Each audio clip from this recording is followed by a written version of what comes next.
இன்ப நாள் இது, இனிய நாள் இது.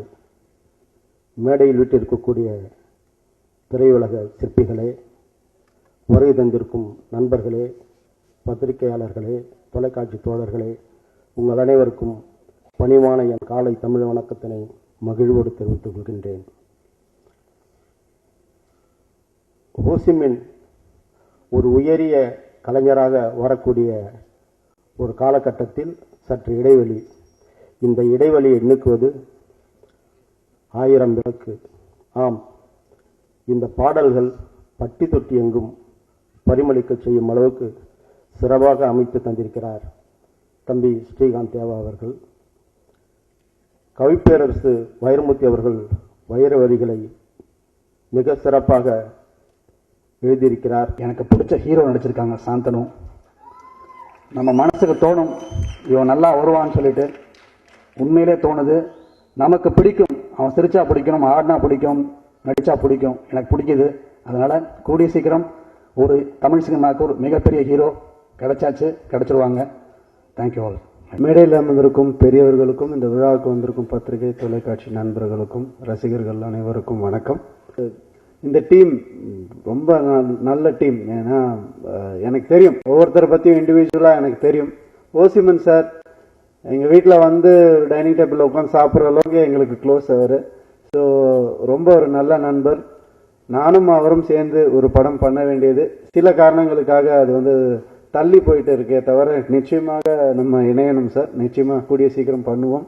அந்தளவுக்கு ஒரு அருமையான ஒரு டைரக்டர் அவரை பற்றி நல்லா தெரியும் எனக்கு, அதனால சொல்கிறேன். நான் சொல்லணும்னு நினச்சதை எங்கள் அண்ணன் சொல்லிட்டாரு. சத்யராஜ் சாருக்கு நானும் மிகப்பெரிய ஃபேன். நானும் அவரும் கண்டிப்பாக ஒரு படம் பண்ணோன்னு 2 தடவை மிஸ் ஆயிடுச்சு சார். நிச்சயமாக அவங்க கூட பண்ணணும்னு மிகப்பெரிய ஒரு ஆசை இருக்குது சார். அவருக்கு ஒரு நேஷ்னல் அவார்டு வரணும். அது வந்து இன்னும் வராமல் இருக்கிறதுக்கு வந்து ரொம்ப மனசு கஷ்டப்படுது சார். நிச்சயமாக உங்களுக்கு வரணும். அது உங்களை ஃபாலோ பண்ணணும் நாங்கள் எல்லாரும் சேர்ந்து.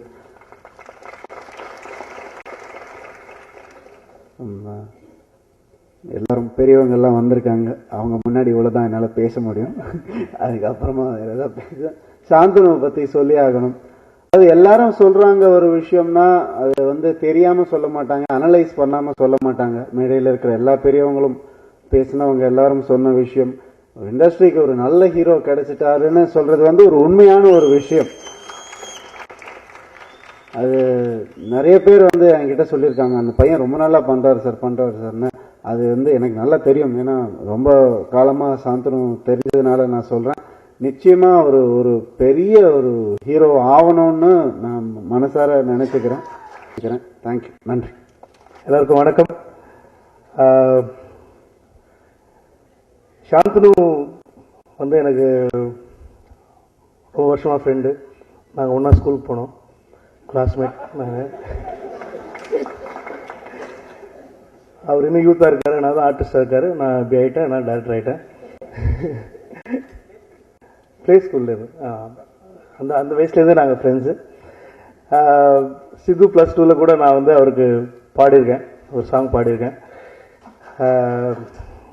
அதுக்கப்புறம் வந்து என்ன சார், ஆமாம், சித்து +2 நான் பாடியிருக்கேன் அவருக்காக. இந்த படத்தில் வந்து நான் நினச்சேன் பாடுவேன். ஏன்னா ஸ்ரீகாந்தும் நானும் வந்து அவர் எனக்கு சான்ஸே தர மாட்டார்.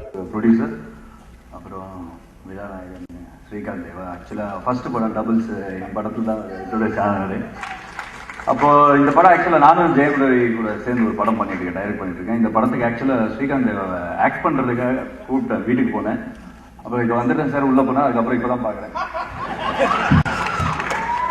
பாட்டுக்கு ரொம்ப நல்லா இருக்குது. ஃபர்ஸ்ட் பாட்டு பார்த்தோன்னே நம்ம சசிகுமார் சார் படத்தில் வர்ற பாட்டு மாதிரி இருந்தது. அந்த அளவுக்கு பாசிட்டிவாக இருக்குது பாட்டு, ரொம்ப நல்லா இருக்கு. அப்புறம் கேமரா ஒர்க்கு சூப்பராக இருக்கு. வேற heroine looking very beautiful, good. வேற சாந்தனை பற்றி சொல்லணும்னா, ஆக்சுவலாக நாங்கள் எல்லாருமே பாக்யராஜ் சாரோட பெரிய ஃபேன், எல்லாருமே இங்கே இருக்கிறவங்க எல்லாம். ஸோ அந்த நம்பிக்கைகள்லாம் இருக்கும். ஆக்சுவலாக எனக்கு என்ன சாந்தனு எனக்கு டஃப்பாக ரைட்டான்னு தெரியல, நல்லா இருக்கு, சூப்பராக இருக்கு. பட் இன்னும் பயங்கரமாக உழைக்கணும்.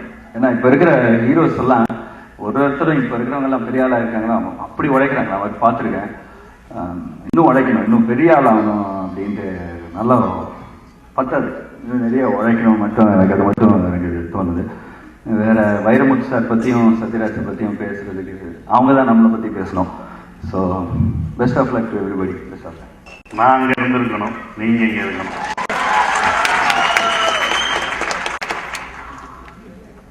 எல்லோருக்கும் வணக்கம். இந்த விழாவின் மகன் ஸ்ரீகாந்த் தேவாவுக்கு வாழ்த்துக்கள், என் நண்பர் ரோஷிமனுக்கு வாழ்த்துக்கள். சத்யராஜ் சார் உங்களை வாழ்த்து எங்களுக்கு வயசும் இல்லை. ஸோ